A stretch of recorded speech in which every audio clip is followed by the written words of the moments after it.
हा ट्रेक जो आहे तो 1-2 वर्षापूर्वी कंप्लीट अननोन होता, कोणाला माहिती नव्हतं.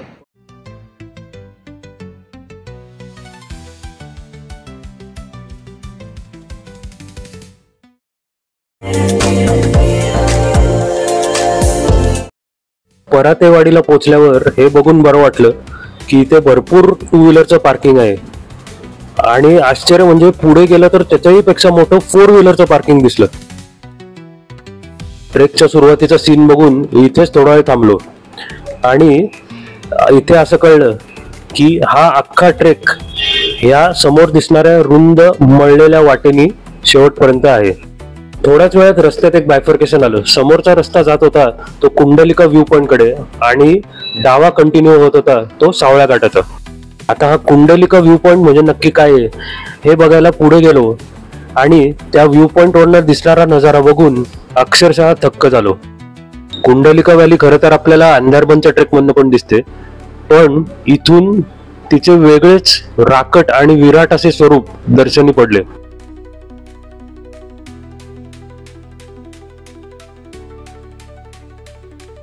थोड्या वेळाने इथून पुढे निघालो आणि आता येऊन पोचलो ते सावळ्या घाट खाली उतरतो त्या पॉइंटला. पुरातन काली कोकणातून अनेक घाटवाटा या घाट माथ्यावर येत असत आणि त्यातलीच सावळ्या घाट ही एक. इथे बांधलेल्या या कातळातल्या सुंदर पायऱ्या जणू याचीच साक्ष देतात.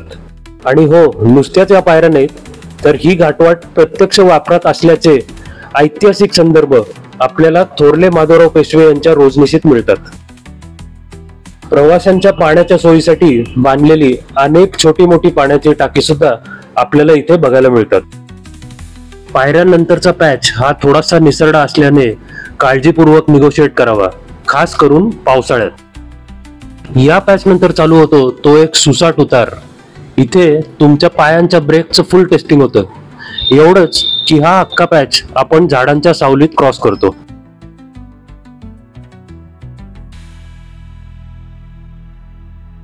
हा उतार आपल्याला आणून सोडतो ते सावळ्या घाटाच्या प्रसिद्ध अशा व्ह्यू पॉइंटला.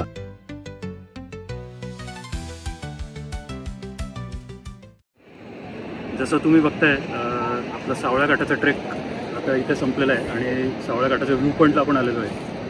तर ट्रेक काय फारसा नव्हता. पार्किंगपासनं एक 40 मिनिटाचा इझी वॉक आहे. एक गोष्ट लक्षात ठेवायची की येताना उतार कंप्लीट आहे आणि जाताना कंप्लीट चढ आहे. तर सावळ्या घाटाविषयी थोडं सांगायचं तर हा बिरा तांबणी परिसरातली जी डोंगर रांग आहे तर तिथे असलेला हा सावळ्या घाट हा पॉईंट आहे. इथे इतरही पॉईंट आहेत, जसं माझ्या मागे देवकुंड वॉटरफॉल आहे, या साईडला अंधारबन आहे, खाली बिरा डॅम दिसतोय.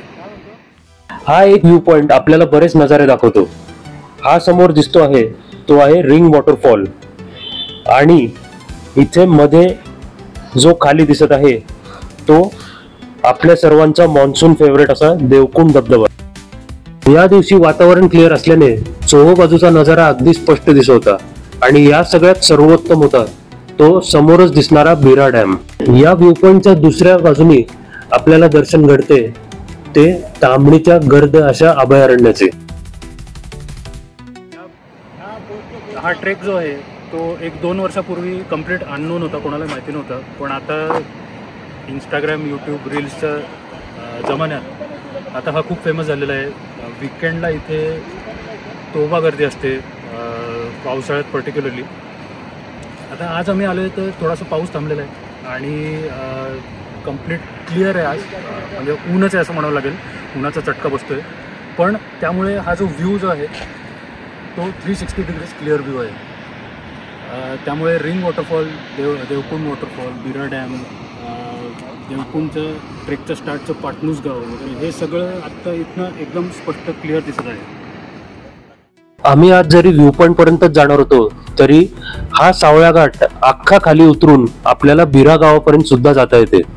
बिरा, हिरडी, नागशेत या भागातून वर पिंपरी, अंधारबन पर्यंत येणाऱ्या अनेक घाटवाटा आहेत आणि त्यापैकीच सावळ्या घाट ही एक सुंदर अशी घाटवाट. आता इकडनं खरं तर परत जावंसं वाटत नाही आहे व्ह्यू बघून, पण आता बराच वेळ इथे झालेला आहे त्यामुळे आता इथनं आम्ही परत फिरत आहोत. जाताना पूर्ण चढ चढत जायचं यात. इतिहास, सुंदर नजारे, पायऱ्या, टाके, स्वच्छ वातावरण अशा अनेक मेमरीज डोक्यात ठेवून आम्ही परतीच्या प्रवासाला लागलो. ट्रेक लहान पण दाखवतो नजारे महान ही आमची आजच्या दिवसाची टॅगलाईन इथे 100% सार्थ ठरली होती.